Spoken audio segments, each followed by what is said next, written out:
Welcome to Adaptation, the ultimate vlog for film and book lovers. Hi, I'm Jessica Dick, and I'm addicted to books. And I don't see how that's a problem. I mean, what better way to ring in the new year than reading a book that makes you reflect on the future and what a complete disaster our world could be turning into? You know what I'm talking about. Dystopian fiction. Yes. I just finished reading Red Rising by Pierce Brown.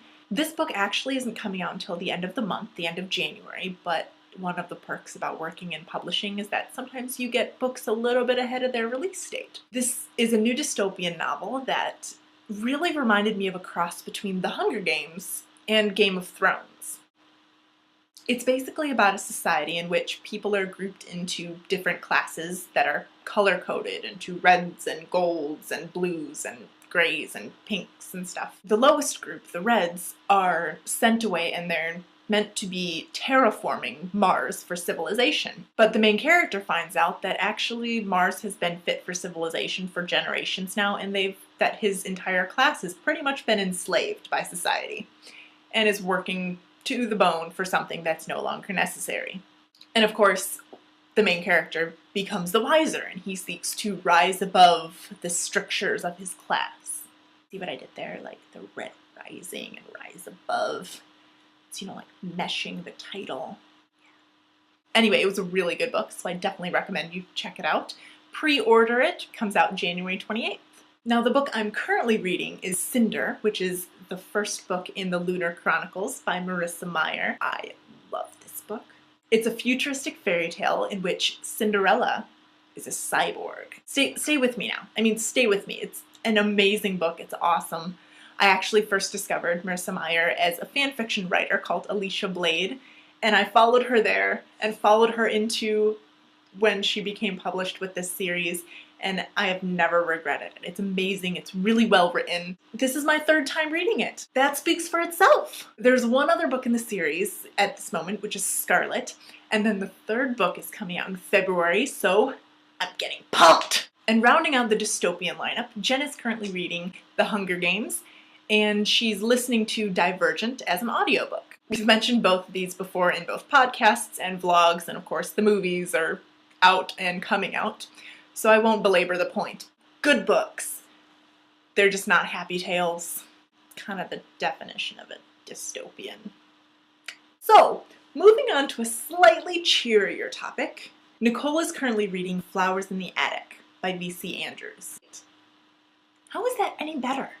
Anyway, this is a slightly older title, but it's making a comeback in that it's going to be seeing screen time as a Lifetime movie, because nothing says Lifetime like children imprisoned in attics. Yeah, I'm serious about that. Have you seen their movie lineup? So Kendall's choice actually is a little bit of a twist. She's going for more of the nostalgic approach by reading Forever by Judy Blume. Somehow, Kendall has gotten this far in life without ever having read a Judy Blume novel. Go figure. All the angst and questions of teenage sexuality all rolled up into one book, and lacking any vampires of any kind. Sarah is currently reading House of Hades, which is the fourth book in Rick Riordan's Heroes of Olympus series, which we've also discussed in a previous vlog, so again, I won't talk about it too much here. Really good installment for the series, and the fifth book should be coming out sometime next summer or next fall, I believe, so looking forward to that.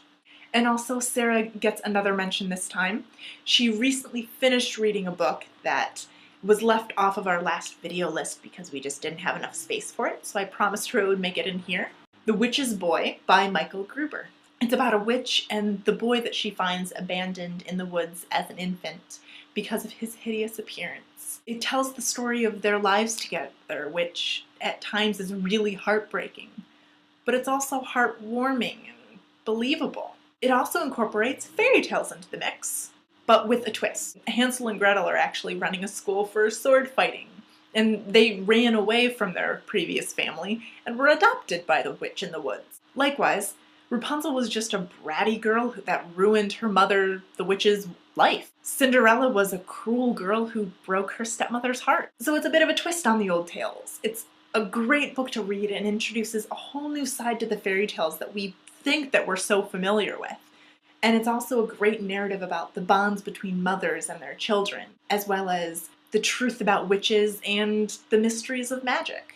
So backing up a little bit, has anyone else noticed a certain theme about this month's reading list? We've had dystopian fiction, fairy tale retellings, twisted kid stories up the wazoo, dystopian fairy tales.